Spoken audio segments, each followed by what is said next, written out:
Are you sometimes people pleaser and you can't help yourself, but just do everything for others and you forget about yourself, and then you're exhausted, you're in pain, and you don't know what to do about it? And your body totally hates it. Your body is suffering, it's screaming for your attention, but you don't give it to it because you're just trying to fulfill your duties. This is what we have experienced lately, and that's why we are making this video, because it was very intense, and that's why we didn't make previous videos.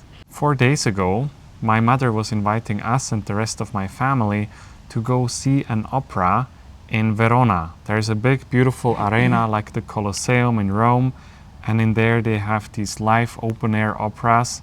We were going to see the opera Carmen, and I have been to an opera before, but it was in a closed room. It was not for me. I didn't really like the experience. I really liked listening to the music, but I didn't need to have this old, outdated stories. They didn't speak to me. But my mother invited us, so I decided, okay, we have to go. She would expect it from us. She invited us as a Christmas present. It was our Christmas present, and I didn't want to disappoint her. So Petra and me went on this really long journey to Italy with a flight and with train, and it was a very long travel. Then the following day we went to Verona, and the opera started at 9:15 in the evening.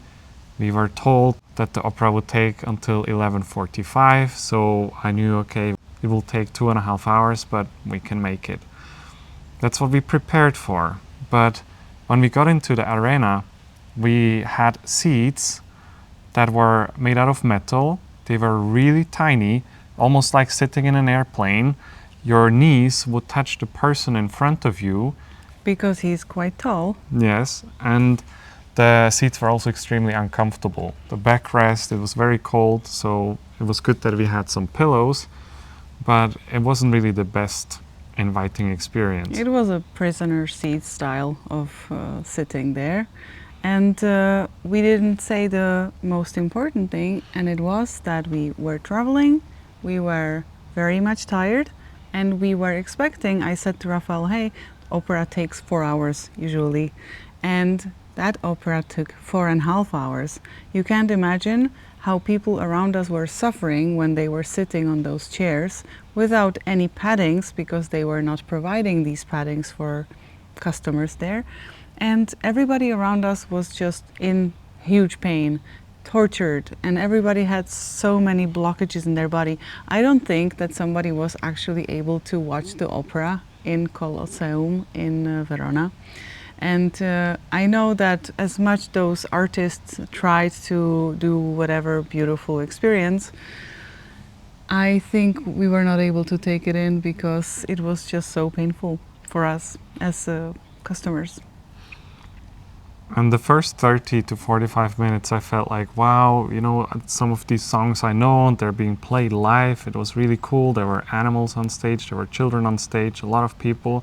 But then it started to drag, this whole experience, because there was the first break after an hour, then it continued for another 45 minutes, then the second break, and then we thought, okay, after that second break it will finish. But once we actually got to the third break, we realized, oh my gosh, it still goes on. And we were staying another 30 minutes after that break, and the stages would close again, and they would again start to reset the stage. And at 12:15, we got up, we left the arena. The employee said, oh, you can have a 10-minute break, but then come back because it will continue, it's not finished yet. It will be like 30-40 minutes and it will be done. And it took 1.5 hours. Yes. Later. And we just went home. It was enough for us. For us, we said it will not take another minute. It is finished. He said that. Yeah. You said that. You also had some belly cramps. I had the hugest belly pain ever because I was probably served gluten-containing pizza, and I was in like 4-hour total pain, and I didn't want to insult anybody, and now we are getting to the point of this story. I didn't want to be the weird one, I didn't want to be the bad one, I didn't want to be the one who people look at and judge, hey, she's leaving and we gathered here as a family and blah blah. We paid for it. We paid for it, and you know, and I was just saying to Raphael, hey, please, you know, I have a lot of pain. And he still didn't notice that until his pain got so big that he said, we are done. But I needed somebody else to support me with my suffering, and now I could be angry at myself that I didn't act on it, but I was still hoping that the opera will be done and done and done, but it was still continuing. So And we do that often. We think, Yeah. okay, it's just going to take another 5-10 minutes and then we will leave. But it can still drag itself out for hours like that. And yeah, or days or years, you know. and you had a very clear signal from your body that Yeah. you had to go. Yeah. And you were still saying, yeah, it's okay, I can make it, I'll sit a little bit more and I'll try. But it wasn't the right thing to try more and more, because we looked around us and we saw those people that were pretending that they're having a great time, but every break you could see them stretching into all kinds of weird positions because they were in pain. You could hear people breathe around us like, when it Yeah. kept going on, and the story was so boring. You know, I thought that the main character died about 5 times in that whole theater, because Oh, it's still like it's starting to finish and then they go again and it's finished and it goes again, and it's just endless and it's a pure torture. And I have a feeling that about 90% of the people there were actually just waiting for it to finish. They were looking forward for it to finish, but they Yeah. were just staying there out of courtesy. They were just staying there because it's expected from them, and it would be rude to leave that whole theater earlier. And they're doing it for others. They're not doing it for themselves. Yeah, we usually dress up for others, we behave for others, and we are part of the tribe.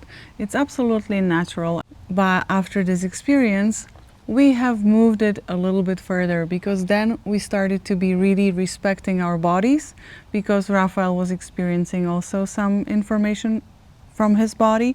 That's why you're watching Body with Your Body, because you want to be a buddy with your body. You want to respect your body. And you know, we both got signals from our body, that's enough, that's too much. You know, we were preparing some time for this traveling, packing, you know, this stress. Then we had some struggles in the airplane, we had struggles in the train. Now we are sitting in opera on a chair who people in a prison don't have. You know, it's like crazy, and you are supposed to be dressed up. You are supposed to have high heels, beautiful nails, You're beautiful supposed to hair, not talk at all. look amazing. Lady next to us. Yeah, lady next to us in the beginning, she said, shh, and then she would be happy if we would make her mad so she could leave the Yes. opera. So true. Yeah, but it was really experience which was teaching us a lot about how we are in life and how we can move it towards our future us, which is more free, more not afraid to do what is supposed to do. You know, we are all like really ourselves. Somewhere behind the corner in our private rooms, we are ourselves. But when there is somebody around us, we still play roles because we want to be all accepted. That's why we get so nervous in social environments. Yeah. And what was so impressive for us was the amount of people that were just sitting there against their own will or against what their body was telling Especially the them. husbands from the ladies. I was just enjoying looking at the people around me, right? It was so funny. But we had other 6 family members there, and they were telling us the next morning, they stayed until the very end. And we were asking them during the whole experience, how are you? I'm great, I'm good, I love opera. I'm good. We It's are beautiful. great. And then they were admitting that they were suffering like crazy. That they were already ready after the second break to leave. Yeah. And they were just dragging it out. They were all saying that they were ready to leave after the second break. And they were just sitting through it. They were still thinking, okay, now it's finished. They were getting up already, but the lights didn't turn on in the arena, so they sat back down again, and it continued for another half an hour.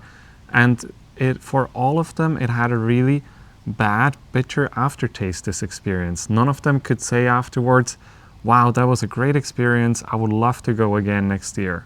None of us. And why do we do this to ourselves? I said actually to partner of his mother, next year we are going to see Aida and not Carmen anymore. And he was having this fear in his eyes, you know, oh my gosh, nobody's going to drag me here anymore. Yeah. This, yeah. Why are we doing this to ourselves to be back? And we want to ask you as well, are you also in a certain situation in your life where you're sitting in a certain arena where you feel like you need to leave? Your body is telling you, your intuition is telling you, your soul is telling you, hey, get up and get out of there. But you're just staying there because it's expected and it's the right thing to do, and we have to be nice and we have to please others. We are really harming ourselves by doing this. We're not doing anybody any favor. I realized during this experience that we are setting the tone. We can become leaders by saying no to something and saying yes to ourselves. Because every time we say no to something, we are saying yes to us. Yes. And if you stood up, if I stood up, because once I stood up and I went to have a break outside of this guilty, naughty chair, because I had to be a very bad girl to sit on that chair. And especially for 4 hours. For 4 hours, yeah. And so I realized I have to leave because I was not able to make it with my belly. So every time we do this, that we do something outside of normal, you might be surprised how many people are feeling the same way, but they are afraid to stand up for themselves.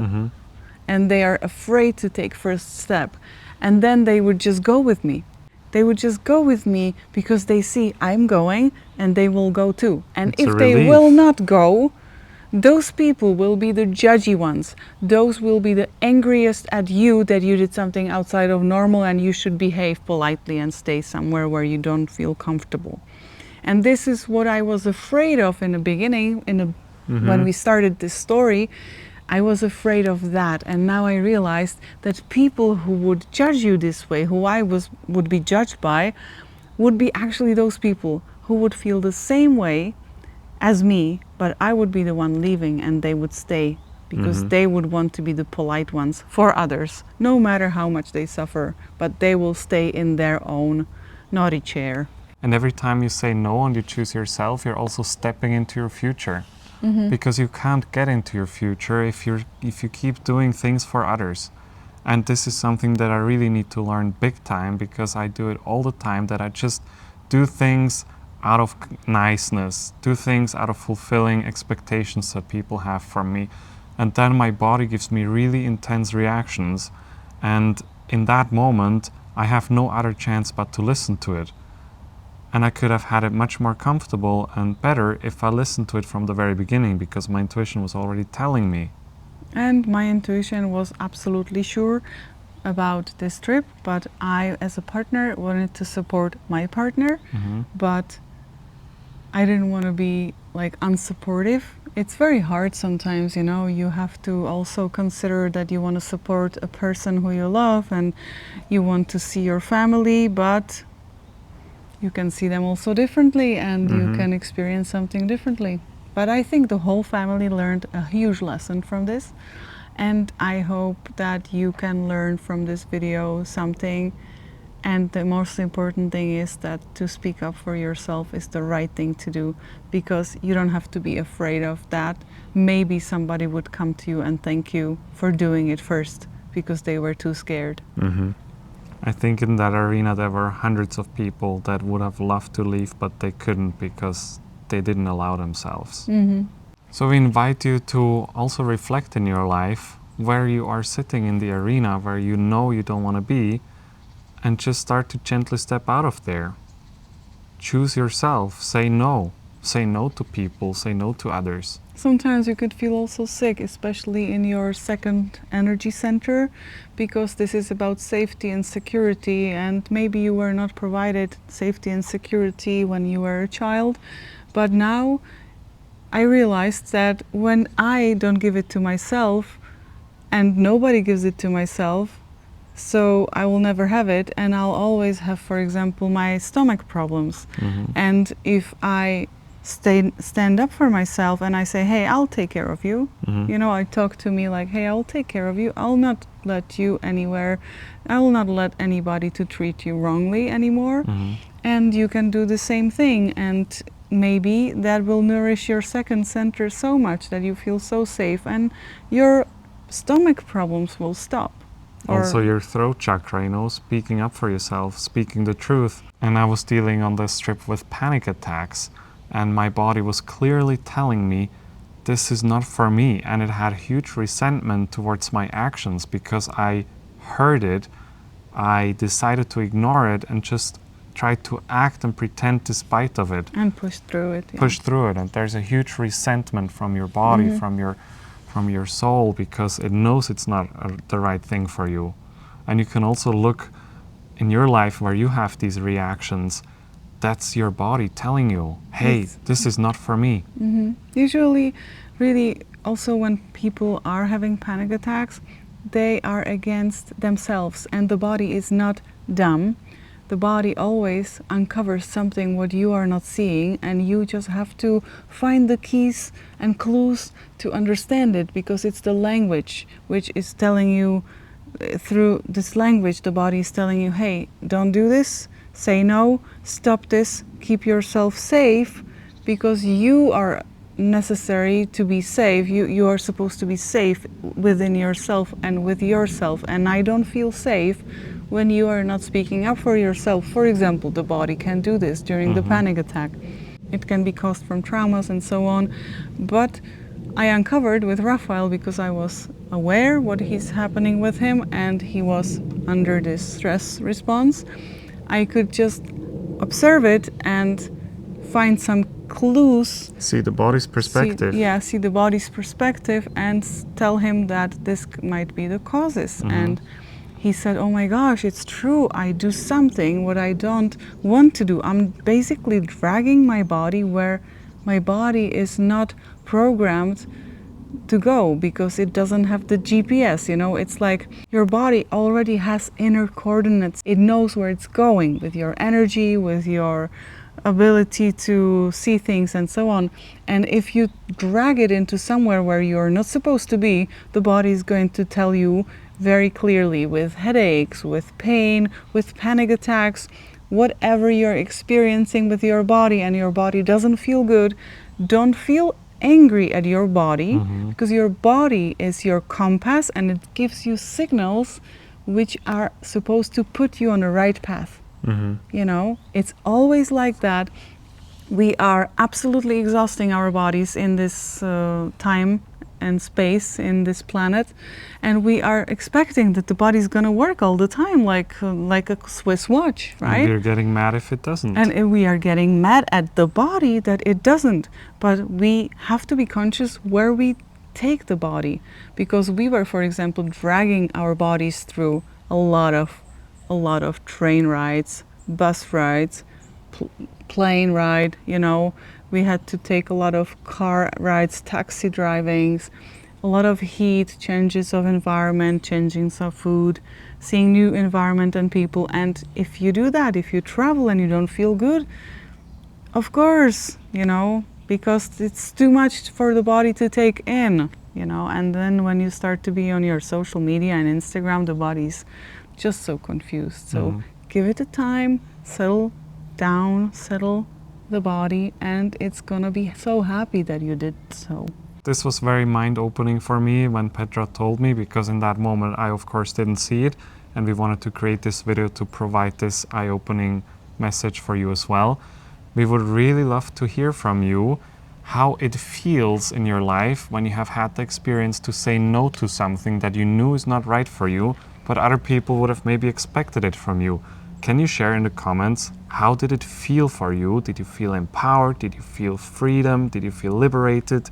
We're really curious what the experience is, so we can all tune into that energy. And if you would love to share some more time with us, we also recommend you this video here next.